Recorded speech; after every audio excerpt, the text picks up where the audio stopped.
Question number 70 कहता है exponential of x into x minus one upon x plus one का whole cube d x equal to. इस integration की हमने value find out करनी है। जैसे इस इंटीग्रेशन की वैल्यू हमने यहाँ से फाइंड आउट करनी है, तो यहाँ से अगर देखें इसको हम सिंप्लीफाई करके इसमें एक जोड़, इसको हम ये लिख सकते हैं, इसमें एक जोड़ देते हैं और एक घटा देते हैं। तो जैसे एक जोड़ेंगे एक्स प्लस वन बनेगा, एक घटाएंगे तो एक और एक दो हो गई, ये वैल्यू आ गई। इनको अलग अलग कर लेते हैं। तो पहले में ये बन रहा है -2 इंटू ये बन रहा है, तो उसको अगर सॉल्व करेंगे एक्स प्लस वन से x plus one cancel out हो गया, ये वैल्यू आ गई। साथ ही दूसरे की वैल्यू आएगी यहाँ से। अगर हम देखें तो इसके केस में हम यहाँ से इसको लिख सकते हैं। इसमें हम फर्स्ट और सेकंड पार्ट मान के करते हैं। फर्स्ट पार्ट एक्सपोनेंशियल एक्स को एज इट इज़ रख देते हैं, यहाँ से 1/1 प्लस एक्स प्लस वन के होल स्क्वायर को तो एज इट इज़ रख देते हैं। एक्सपोनेंशियल एक्स का इंटीग्रेशन कर देते हैं। इंटीग्रेशन कर दिया माइनस, इस बार एक्सपोनेंशियल एक्स का इंटीग्रेशन करेंगे, ये 1/x प्लस वन के होल स्क्वायर का डिफरेंशिएशन करेंगे, तो -2 आ गया और घात होगी 3 dx आ गया। और ये वैल्यू हमने एज इट इज़ रखी थी। तो अगर हम इसको अब आगे यहाँ से देखें तो हमने सिंप्लीफाई करके, तो यहाँ से ये वैल्यू तो प्लस आ रही है, माइनस माइनस प्लस हो गया, ये वैल्यू माइनस से दोनों आपस में कैंसिल आउट हो गई।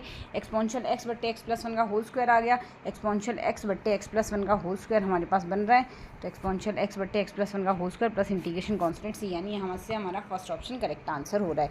नेक्स्ट क्वेश्चन कहता है सेंटर ऑफ द कॉनिक, यहाँ से इसका सेंटर बताना है। तो अगर इसका सेंटर बताना है तो यहाँ से इसका एक बार एक्स के सापेक्ष अवकलन करके 0 के बराबर रख देंगे, एक बार वाई के सापेक्ष अवकलन करके 0 के बराबर रख देंगे, एक्स और वाई की वैल्यू आ जाएगी, वही रिक्वायर्ड सॉल्यूशन होगा। तो अब अगर हम यहाँ से देखें, जैसे ही हम इसमें देखते हैं x के सापेक्ष अवकलन करेंगे ये वैल्यू आएगी और y के सापेक्ष अवकलन से ये वैल्यू आएगी। तो अगर दोनों इक्वेशन को सिंप्लीफाई करें, सिंप्लीफाई करने के लिए ये कर सकते हैं, इस सेकंड इक्वेशन को 2 से मल्टीप्लाई कर दिया, ये वैल्यू आ गई। अब एक तो फर्स्ट इक्वेशन है हमारे पास, एक सेकंड इक्वेशन, दोनों को ऐड कर दे, 2x से 2x कैंसिल आउट, ये आ गया माइनस का 5y, 6 से 6 कट गया।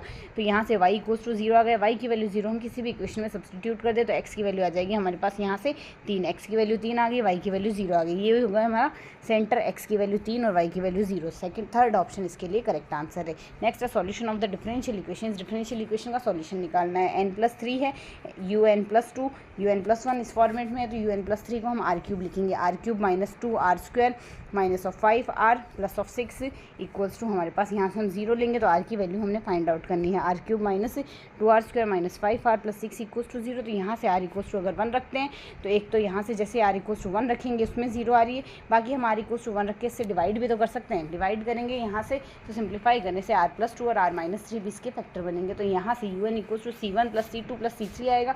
c1 × 1 की पावर n, c2 × -2 की पावर n और c3 इक्वल्स टू 3 की पावर n।